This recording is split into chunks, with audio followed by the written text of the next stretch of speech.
Assalamualaikum warahmatullahi wabarakatuh. Innal hamdalillah nahmaduhu wa nasta'inuhu wa nastaghfiruh wa na'udzu billahi min shururi anfusina wa min sayyiati a'malina. May yahdihillahu fala mudilla lahu wa man yudlil fala hadiya lahu. Wa asyhadu an la ilaha illallah wahdahu la syarika lah wa asyhadu anna Muhammadan abduhu wa rasuluhu la nabiyya ba'dah. Wa ba'd. Ikhwani fillah azzalallahu wa iyyakum. Kita melanjutkan pembahasan tentang kitab Riyadhus Shalihin. Terakhir kita membaca bab tahrim al-julus ala qabr, bab tentang haramnya duduk di atas kuburan. Nabi SAW beliau bersabda, li'an yajlisa ahadukum ala jamratin fatuhrik thiyabahu fatakhlusa ila jildihi khairun lahu min an yajlisa ala qabrin. Rawahu Muslim. Salah seorang di antara kalian duduk di atas bara api itu lebih baik, duduk di atas bara api yang membakar pakaiannya, yang membakar kulitnya, yang api itu sampai menyentuh kulitnya, itu lebih baik daripada dia duduk di atas kuburan. Jadi lebih baik orang terkena api yang membakar baju dan kulitnya daripada dia duduk di atas kuburan. Ini menunjukkan haramnya duduk di atas kuburan, termasuk haram juga menginjak-injak kuburan orang. Ini perlu menjadi perhatian kita tatkala kita mengubur jenazah saudara-saudara kita. Terkadang tempat pemakaman atau kuburannya itu masuk, maka ketika kita melewati kuburan-kuburan kaum muslimin, hendaknya kita berhati-hati, usahakan semaksimal mungkin tidak menginjak kuburan orang, semaksimal mungkin tidak menginjak kuburan orang. Karena sebagian dari kaum muslimin, sebagian, saya tidak mengatakan semuanya, tidak mau tahu dan lebih senang melanggar sunnahnya Nabi daripada mengerjakannya. Sebagian dari mereka membangun, menyemen, memberi marmer, itu juga akan mengambil bagian dari milik orang lain, dan itu juga menjadi salah satu penyebab sempitnya kuburan sekarang ini. Dan itu merupakan perkara yang disepakati, merupakan perkara yang dilarang, tidak ada yang membolehkan. Dalam mazhab Syafi'i dilarang. Dan kita tidak perlu melihat siapapun yang membangun kuburan atau menyemen atau memberi marmer dan seterusnya. Itu bukan bagian dari ajaran Islam. Tidak ada khilaf. Tidak ada khilaf. Dan itu mengambil haknya orang kalau dia menguburkan jenazah tersebut di wakaf milik umum. Itu bukan milik pribadi kita. Kalau mau melanggar, mau membangun, silahkan di tanah yang dia beli. Karena dengan dibangun tersebut, maka akan mengambil haknya saudara-saudara kita. Itu kalau kuburannya semuanya dibangun, gimana nanti saudara-saudara kita yang wafat berikutnya? Jadi sudah melanggar syariat, membuang-buang harta yang tidak perlu karena nggak ada manfaatnya, dan juga mengambil haknya orang lain. Maka hadis selanjutnya di dalam kitab Riyadhus Shalihin Ya, jadi kalau ada orang ngeyel, ngotot siapapun dia, kita bukakan kitab hadis, dan ini kitab yang ditulis oleh seorang ulama dari mazhab Syafi'i. An-nahyu an tajsisil qabr wal bina' alaih. Larangan dari Nabi menyemen atau mengapur kuburan dan membangun bangunan di atas kuburan. Di sini dikatakan yubna alaih an yuj'al alaihi qubbah, ya, dibangun kubbah di atasnya dan semisalnya. Berdasarkan hadis Jabir radhiyallahu anhu, beliau berkata, naha Rasulullah sallallahu alaihi wasallam an yujassasal qabru wa an yuq'ad alaihi wa an yubna alaihi. Nabi sallallahu alaihi wasallam melarang mengapur atau menyemen kuburan. Nabi juga melarang duduk di atas kuburan, dan Nabi melarang membangun bangunan di atas kuburan. Artinya membangun bangunan, membangun kubahnya, diberi bangunan-bangunan di atasnya. Itu semua termasuk larangan-larangan, ya, yang disampaikan oleh baginda Muhammad sallallahu alaihi wasallam. Afadal hadis, hadis ini memberikan faedah karahatu tajsisil qabr lima fi dzalik min idha'atil mal duna faedah. Perbuatan menyemen atau mengapur kuburan itu perbuatan yang dibenci, disebabkan itu termasuk bagian dari membuang harta tanpa faedah, karena tidak ada faedahnya. Tidak ada faedahnya. Tidak ada faedah buat si mayit, tidak ada faedah bagi siapapun.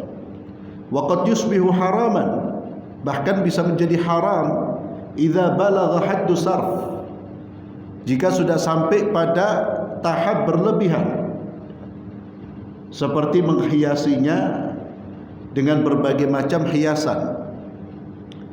Kemudian dibenci perbuatan membangun di atas kuburan, karena itu lebih menyerupai mengagungkan kuburan tersebut dan juga membuang harta tanpa faedah. Demikian juga dibencinya perbuatan duduk di atas kuburan, ya. Kalau di atas tadi dijelaskan tahrimul julus alal qabr. Maka ini yang terkait dengan kuburan. Ini juga kita harus menjadi orang yang mengamalkan sunnah Nabi kita Muhammad sallallahu alaihi wasallam. Karena ini salah satu pelanggaran yang paling umum dilanggar oleh umat Islam. Dan ini juga menimbulkan problem, ya. Sekarang sudah mulai kebingungan, ini kuburan karena banyak dibangun, akhirnya sempit sudah. Padahal itu sekali lagi wakaf untuk umum, ya. Kuburan itu bukan rumah pribadi kita, tanah pribadi kita, itu harus kita sadari. Harus kita sadari. Kecuali kalau kita yang beli tanahnya di samping rumah kita, mau dibangun, mau diapa, terserah. Kalau dia berani melanggar aturan Nabi. Tapi silakan, itu tanah antum, tempat antum, bukan tempat kaum muslimin. Tapi kalau sudah wakaf untuk umat Islam, maka jangan egois. Kita harus memperhatikan aturan-aturan Islam dalam mengubur. Dan membangun kuburan itu juga menyerupai kuburan-kuburan orang-orang di luar Islam, ya. Menyerupai kuburan-kuburan mereka. Kemudian ikhwani fillah, bab selanjutnya, bab taghlid tahrim ibakil abdi min sayyidihi. Sangat diharamkan perbuatan kabur atau larinya seorang hamba sahaya dari tuannya. Jadi budak melarikan diri dari tanggung jawab, dia lari dari tuannya. Ini perbuatan yang diharamkan, walaupun hadis ini tentunya tidak berlaku di zaman sekarang karena tidak ada budak. Namun semangat dari hadis ini terkait dengan kewajiban kita untuk berkhidmat terhadap orang-orang yang berbuat baik kepada kita, atau berkhidmat melayani kepada orang-orang yang memang sudah membuat perjanjian kepada kita. Maka seorang tidak boleh dia lari dari tanggung jawab, lari dari amanah, kecuali kalau dia mendapatkan penyiksaan, kezaliman, maka dia boleh lari. Tapi selama dia tidak dizalimi, hak-haknya terpenuhi, haram bagi seseorang untuk lari dari tanggung jawab. Nabi SAW bersabda dari Jarir bin Abdullah radhiyallahu anhu, ayyuma 'abdin abaqa faqad bari'at minhu adh-dhimmah. Budak mana saja yang lari dari tuannya, maka telah lepas darinya perlindungan atau jaminan.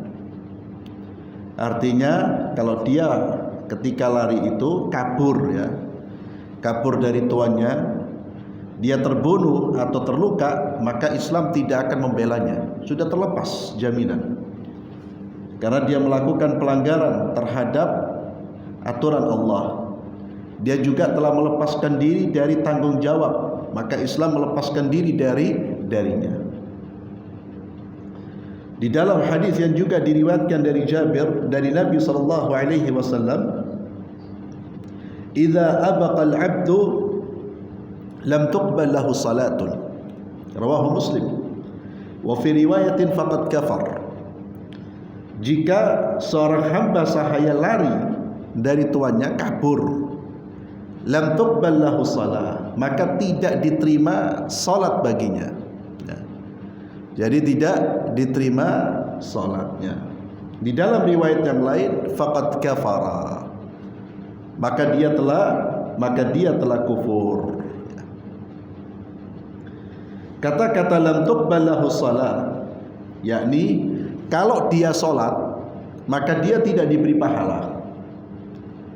Jadi budak yang melarikan diri dari tuannya, kalau dia sholat, sholatnya tidak diberi pahala. Dan juga di dalam riwayat yang lain, maka dia telah kufur, artinya dia telah mengkufuri nikmat tuannya. Budak itu milik tuannya, dan dia kufur nikmat terhadap tuannya dan tidak menjalankan haknya. Maka dua hadis ini memberikan pelajaran tahrimul ibaq lima fihi min naqdil ahdi wa inkaril jamil. Diharamkannya lari dari majikan, kabur dari majikannya, karena itu termasuk perbuatan memutuskan kontrak perjanjian, dan juga termasuk perbuatan pengingkaran terhadap kebaikan yang diberikan oleh tuannya. Kalau dia kaburnya tanpa sebab. Tapi kalau dia kaburnya ada sebab kezaliman, dia dizalimi atau diancam dengan pembunuhan, maka dia boleh lari. Tapi kalau tidak ada apa-apa, maka haram bagi seorang budak melarikan diri dari tuannya. Wa hadha mimma la wujuda lahu fi zamanina bisabab adami wujudir raqiq. Ya. Namun hal ini tidak ada di zaman kita karena tidak adanya perbudakan. Perbudakan ini terjadi ketika ada jihad syar'i. Itu ada budak, ya, tawanan-tawanan perang itu masuk dalam kategori budak. Ala man iltazama bi'amal ka khidmah wa nahwiha al-wafa' bima iltazama bi. Jadi bagi orang yang sudah berkomitmen untuk melakukan pekerjaan seperti pekerjaan melayani, ka khidmah, seperti pekerjaan melayani dan yang semisalnya, maka dia wajib untuk al-wafa. Dia wajib untuk memenuhi perjanjian tersebut, wajib untuk memenuhi tanggung jawab tersebut. Kita sudah punya kontrak, ya, kita diminta tenaga kita untuk melayani, atau memberikan pelayanan. Maka seorang muslim ketika dia sudah terikat kontrak memberikan pelayanan, maka dia harus betul-betul al-wafa, betul-betul memenuhi apa yang sudah dijanjikan tersebut.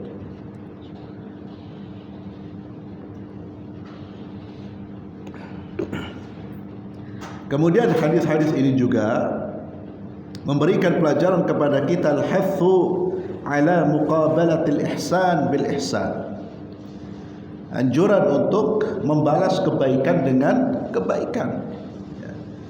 Kebaikan seseorang jangan dibalas dengan keburukan. Itu termasuk sifat yang menunjukkan rendahnya martabat kita dan tipisnya rasa malu kita. Orang yang tidak mampu membalas kebaikan dengan kebaikan. Dia sudah diberi tempat, diberi dipenuhi kebutuhannya, kemudian justru dia mengkhianati orang yang telah memberi tempat dan memenuhi kebutuhannya. Ini termasuk perbuatan yang diharamkan di dalam Islam. Jadi masuk juga orang-orang yang menjadi pegawai, orang-orang yang sudah disewa atau dibayar untuk melayani, maka dia tidak boleh lari dari tanggung jawab atau kabur. Dan itu subhanallah terkait dengan ibadahnya. Budak yang lari dari tuannya ternyata berdampak pada sholatnya. Sholatnya tidak diterima oleh Allah. Bukan berarti dia tidak perlu sholat, dia harus sholat, tapi dia tidak diberi pahala. Apalagi kalau dia meninggalkan sholat. Kemudian bab selanjutnya, bab tahrimi syafa'ah fil hudud. Haramnya memberi syafaat. Syafaat itu usaha dalam memberikan suatu manfaat bagi orang lain, atau usaha untuk menghindarkan bahaya dari orang lain. Atau syafaat itu orang menjadi mediator dalam memenuhi hajat orang lain. Itu dianjurkan kalau dalam persoalan-persoalan yang baik, persoalan-persoalan yang tidak ada unsur melanggar aturan Allah. Ada si fulan punya hajat kepada si Alan. Orang seperti si fulan ini susah menemui si Alan. Saya bisa mempertemukan mereka. Maka ketika saya mempertemukan mereka, saya membantu si fulan agar bisa ketemu dengan si Alan, maka artinya saya memberi syafaat, menjadi perantara kebaikan. Ini mendapatkan pahala. Itu namanya syafaat. Seperti syafaat di akhirat. Kaum muslimin meminta kepada Rasulullah SAW, umat Islam, untuk dipercepat perhitungan di padang mahsyar. Atau syafaatnya Nabi yang digunakan untuk mengeluarkan orang-orang yang berada di neraka untuk dikeluarkan dari surga, dikeluarkan dari neraka, atau ditinggikan derajatnya di surga. Itu syafaat. Diharamkan syafaat di dunia ini kalau tujuannya untuk membatalkan hukuman yang seharusnya diberikan kepada pelaku kejahatan. Maka seorang muslim tidak boleh menjadi mediator, tidak boleh menjadi perantara yang mengakibatkan batalnya hukuman yang seharusnya diterima oleh seseorang. Jika sudah ditetapkan hukuman bagi seseorang di dalam Islam, hukuman tertentu yang kadarnya, jenisnya sudah ditentukan, yang disebutkan hudud, orang tersebut sudah divonis bersalah, dia harus mendapatkan hukuman, maka tidak ada hak bagi siapapun untuk membatalkan hukuman tersebut. Kalau sudah sampai kepada imam kejahatan seseorang dan divonis bersalah, divonis dia harus dihukum, maka tidak boleh ada orang yang kemudian berupaya untuk membatalkan. Di dalam surah An-Nur Ayat kedua, Allah Azza wa Jalla berfirman, a'udzu billahi minasyaitonir rajim, az-zaniyatu waz-zani fajlidu kulla wahidin minhuma mi'ata jaldah. Perempuan dan laki-laki yang berzina, maka deralah masing-masing dari mereka 100 kali dera, yakni cambuk 100 kali. Ini bagi wanita dan laki-laki yang berzina, mereka belum menikah. Dan ini menunjukkan besarnya dosa zina, dicambuk. Kalau sudah menikah alias orang selingkuh, dihukum rajam, dihukum mati. Wala ta'khudkum bihima ra'fatun fi dinillah in kuntum tu'minuna billahi wal yawmil akhir.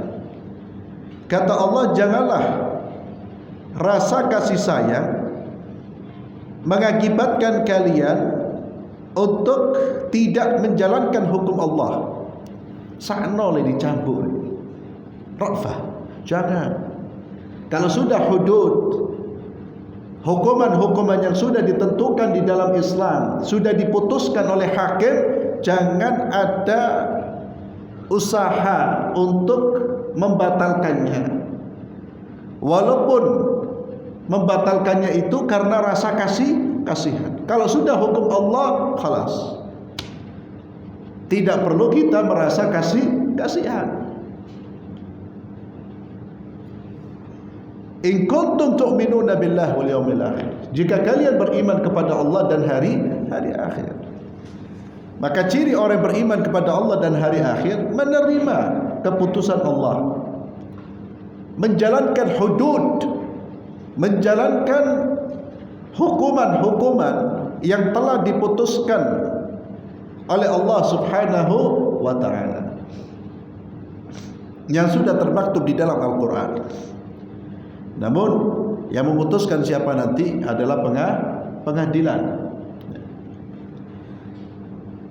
Dari Aisyah radhiyallahu anha, anna Quraisyan ahammahum sya'nul mar'ah.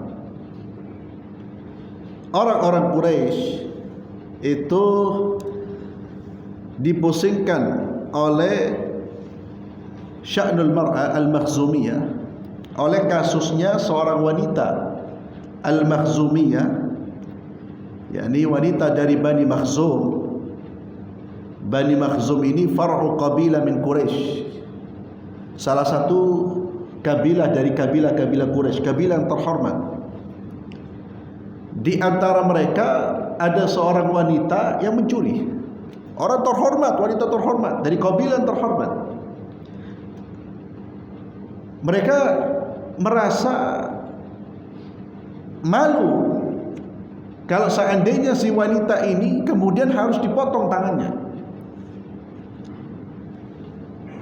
Faqalu, mereka pun berpikir, bagaimana wanita ini bisa lepas dari jeratan hukum. Man yukallim fiha Rasulullah sallallahu alaihi wasallam. Siapa yang berani bicara dengan Rasulullah sallallahu alaihi wasallam? Faqalu wa man yajtari alaihi illa Usama bin Zaid. Siapa yang berani kecuali Usama bin Zaid. Usama bin Zaid ini sahabat yang sangat dicintai oleh Nabi. Nabi sangat sayang dengan Usama bin Zaid. Kata mereka, biarlah Usama menghadap Rasulullah sallallahu alaihi wasallam. Hibbu Rasulullah sallallahu alaihi wasallam.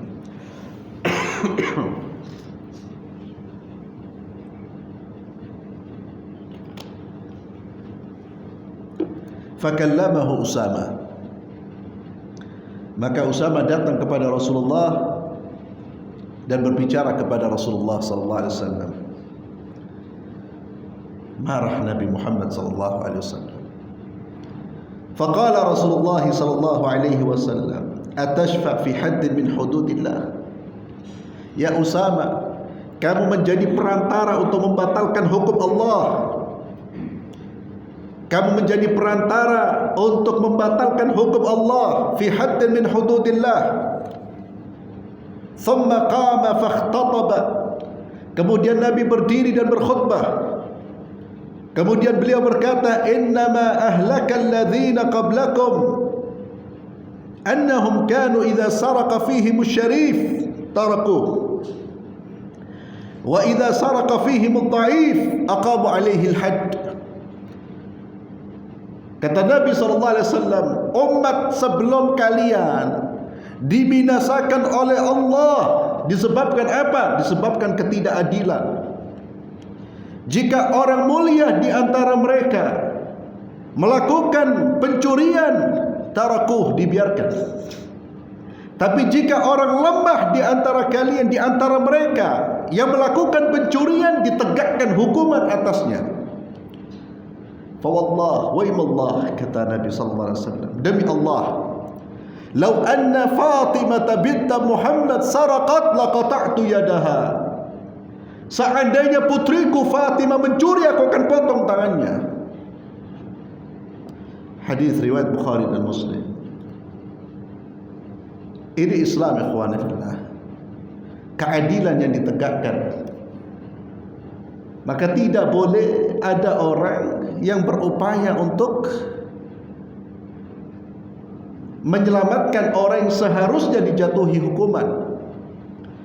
Sekalipun sikap ini yang disebutkan oleh Nabi itu sudah menyebar di mana-mana, persis, dan itu salah satu penyebab hancurnya sebuah bangsa.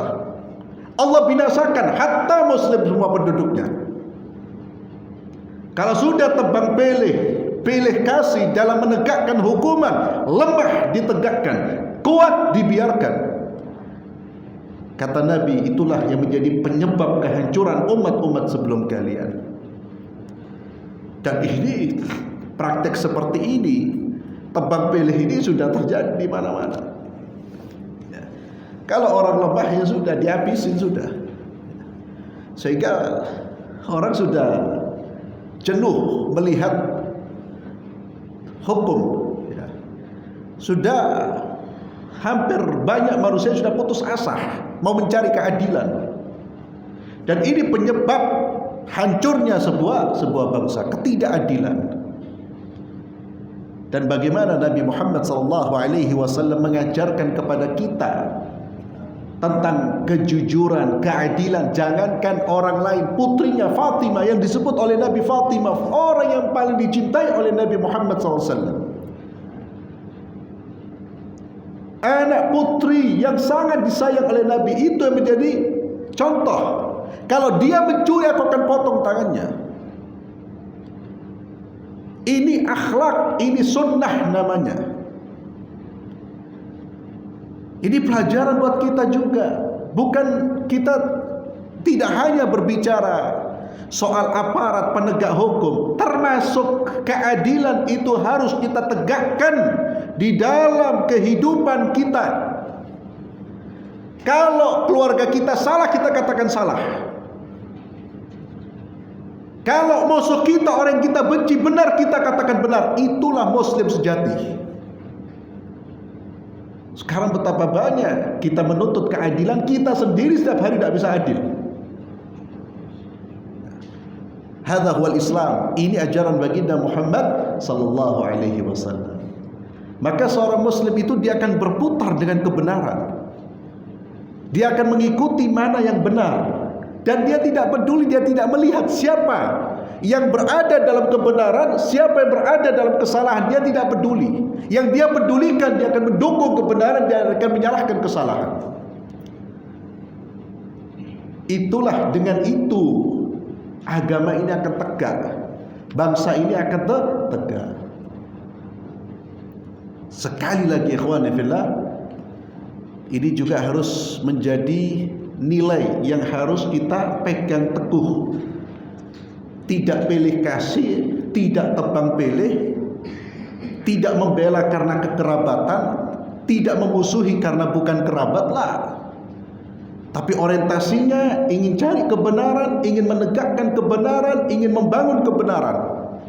Itulah manusia yang terhormat di sisi Allah Subhanahu wa taala. Ini satu kalimat yang subhanallah menggoncang hati-hati kaum muslimin. Demi Allah, kalau seandainya Fatimah putriku mencuri, aku akan potong tangannya. Kalau dipotong sama Nabi sallallahu alaihi wasallam.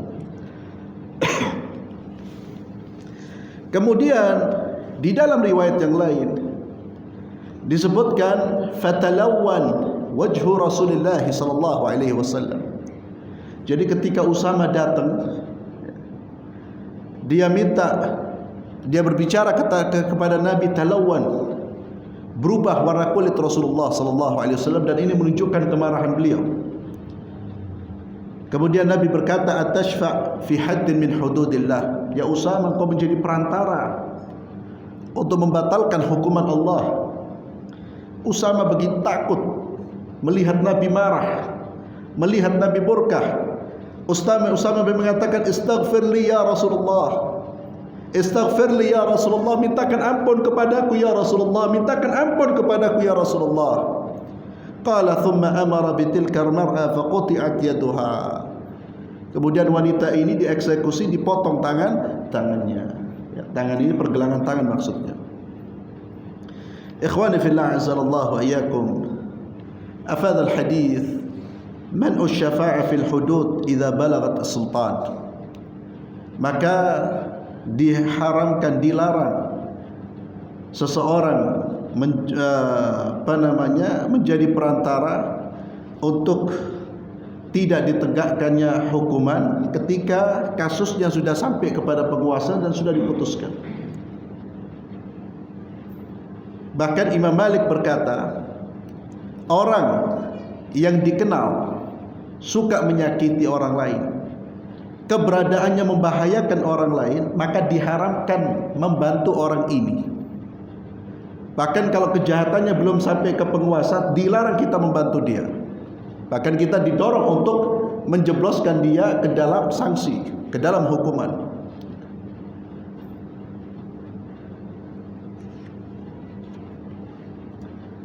Kemudian hadis ini juga memberikan pelajaran, faedah kepada kita bahwa laki-laki dan perempuan dalam soal had, sanksi dari pencurian, sanksi dari hukuman pencurian atau sanksi dari kejahatan pencurian itu sama. Wa kadza fi sa'iril hudud. Demikian pula di dalam hukuman-hukuman yang lain. La muhaba fil Islam fi iqamatil hadd ala man wajaba alaihi mahma kana qadruhu wa sya'nuhu fi qaumih.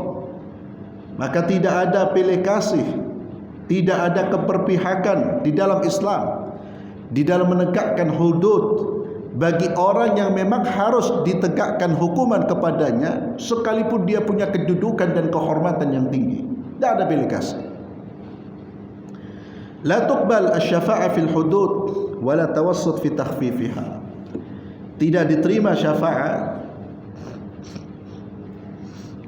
di dalam hudud dan juga menjadi perantara untuk meringankan.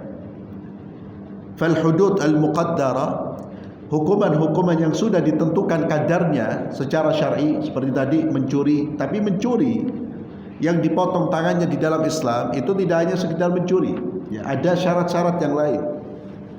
Ada syarat-syarat yang lain, ada batasan minimal harta yang dicuri, kemudian di mana tempat pencuriannya itu juga menentukan hukumannya. Itu dibahas di dalam fikih. Intinya semua perbuatan itu yang memutuskan siapa? Hakim, pemerintah, bukan rakyat biasa. Ada jiran mencuri dipotonglah, itu tidak diperbolehkan. Semua keputusan harus diketok palunya oleh hakim. Itu ajaran Islam. Semua harus melalui pengadilan.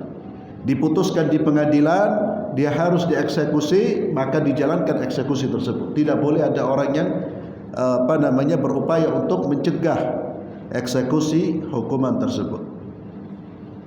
Fal hududul muqaddara syar'an, had-had yang sudah ditetapkan secara syar'i, ya, zina dirajam, yang belum nikah, yang sudah menikah, yang belum nikah dicambuk, itu adalah hudud al-muqaddara yang sudah ditentukan, la tataghayyar, tidak berubah dan tidak dirubah. Yajibul i'tibar bi ahwali man madha min al-umam. Hadis ini juga mengajarkan kepada kita agar mengambil pelajaran dari umat-umat sebelum kita. Tadi Nabi mengatakan apa? Sesungguhnya umat yang lalu, umat sebelum kalian dibinasakan oleh Allah disebabkan apa? Disebabkan mereka tebang pilih dalam menjalankan hudud. Dan di dalam hadis ini juga ada keutamaan Usama bin Zaid dan kedudukannya di sisi Rasulullah sallallahu alaihi wasallam. Ikhwani fillah azallahu ayyakum, hadis ini juga mengingatkan kepada kita dan kita memberi peringatan kepada saudara-saudara kita yang bekerja sebagai apa? Pengacara. Hati-hati. Ya. Pengacara itu kalau tidak hati-hati bisa menjadi orang yang paling banyak terkena saksi dari Allah Subhanahu wa taala. Kalau orientasinya hanya harta, jangan sampai seorang pengacara kemudian membela kliennya yang jelas-jelas salah, lalu dia merubah bukti atau dengan kepandaian bersilat lidah sehingga orang yang seharusnya dihukum menjadi bebas. Itu dahsyat sekali itu. Dia akan bertanggung jawab di hadapan Allah Subhanahu wa taala. Maka jangan sampai seseorang, terutama saudara-saudara kita bekerja sebagai pengacara, itu membela yang bayar. Tapi dia harus membela yang benar. Ini satu peringatan. Mungkin uang dah didapat ya, pengacara besar dia mendapatkan fulus. Tapi kalau dia dengan mendapatkan uang dengan cara-cara seperti itu, memanipulasi hukum, fakta dan seterusnya untuk membela orang-orang yang salah, di dunia dia sudah makan haram, di akhirat dia akan dijebloskan ke dalam neraka bersama dengan orang-orang berbuat zalim. Siapa yang membantu kezaliman, maka dia adalah orang yang zalim. Orang yang zalim dan siapa yang mendukung kezaliman itu sama. Baik mendukung dengan ucapan, dengan perbuatan, dengan pembelaan, dengan apapun, maka dia akan digolongkan bersama orang-orang zalim dan tepatnya orang-orang zalim fi nari jahannam, di dalam neraka. Kemudian babun nahyi 'anil taghawwut fi tariqin nas wa dhillihim wa mawaridil ma' wa nahwiha. Larangan buang air besar di jalan yang biasa dilalui manusia dan juga fi dhillihim, di tempat-tempat orang berteduh, wa mawaridil ma', di tempat-tempat sumber air dan yang lainnya. Dilarang buang air kecil atau buang air besar. Allah Azza wa Jalla berfirman dalam surah Al-Ahzab ayat 58, A'udzu billahi minasyaitonir rajim, walladzina yu'dzuna al-mu'minina wal mu'minati bighairi maktasabu faqad ihtamalu buhtana wa itsman mubina. Dan orang-orang yang menyakiti hamba-hamba Allah yang beriman, baik laki-laki dan perempuan, dengan apa yang tidak mereka lakukan, dengan perbuatan yang tidak seharusnya mereka mendapatkan perlakuan buruk tersebut, maka orang-orang menyakiti telah memikul kedustaan dan dosa yang sangat besar. Maka termasuk menyakiti saudara-saudara kita adalah mengganggu mereka dengan membuang kotoran-kotoran di tempat-tempat yang biasa mereka lalui. Ini ajaran Islam, termasuk di dalamnya kita diajarkan untuk membuang kotoran di tempatnya, apalagi itu kotoran yang menjijikkan, najis, itu harus dibuang di tempatnya. Tidak boleh sembarangan orang kencing atau buang air besar. Dari Abu Hurairah radhiyallahu anhu, dari Nabi sallallahu alaihi wasallam, qal ittaqul la'inain. Kata Nabi sallallahu alaihi wasallam, takutlah kalian dua perbuatan yang bisa mendatangkan laknat dari manusia. Jauhilah perbuatan yang bisa mendatangkan laknat dari orang lain. Qalu wa mal la'inan? Ya Allah, ya Rasulullah, apakah perbuatan tersebut? Qala alladhi yatakhalla fi tariqin nas aw fi dhillihim. Orang yang buang air besar di jalannya manusia atau di tempat-tempat yang biasa mereka gunakan untuk berteduh.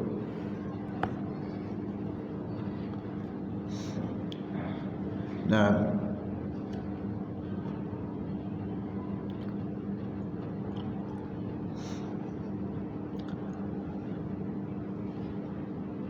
ini disebutkan jumhur ulama berpendapat larangan ini larangan yang bersifat makruh. Tapi Syekh Zakaria Al-Ansari, salah seorang ulama dari kalangan Syafi'iyah, mengatakan wa yanbaghi tahrimu lima fihi min idza'il muslimin. Yang benar ini adalah perbuatan diharamkan karena mengganggu orang-orang muslim. Wal hadis zahir fi tahrim. Hadis ya, zahir dari zahir hadis ini menunjukkan bahwa perbuatan tersebut perbuatan yang diharamkan. Bahkan dia menukil perbuatan tersebut adalah perbuatan yang termasuk dalam kategori dosa besar karena pelakunya dilaknat. Kemudian ikhwani fillah, di akhir hirsul Islam ala tahqiqin nadhafa wal wiqaya min al amrad wal awbiyah. Islam berupaya, ajaran-ajaran Islam di antaranya berupaya untuk merealisasikan hidup bersih, kemudian mencegah dari penyakit dan wabah. Karena di antara yang menyebarkan penyakit adalah kotoran-kotoran manusia yang tercecer di mana-mana, baik itu dari kotoran dari duburnya atau dari kubulnya, kencing atau kotoran dari buang air besarnya. Maka Islam mencegah wa mura'atu syu'urin nas. Demikian pula Islam mengajarkan kepada kita untuk menjaga kondisi atau menjaga perasaan manusia, menjaga ketenangan mereka, wa ihtiram ijtima'ihim, menghormati tempat-tempat mereka berkumpul. Dan juga buang air di jalan-jalan. Selain itu juga biasanya orang tidak istinja ya. Biasanya orang tidak istinja. Ini juga mengakibatkan dosa yang lain, menimbulkan dosa yang lain, menimbulkan dosa besar yang lain, dan itu termasuk perbuatan yang mendatangkan siksa kubur. Wallahu a'lam bissawab. Insyaallah kita lanjutkan pada pertemuan berikutnya. Kita tutup kajian kita dengan doa kafaratul majlis. Subhanakallahumma bihamdik asyhadu an la ilaha illa anta astaghfiruka wa atubu ilaik. Assalamualaikum warahmatullahi wabarakatuh.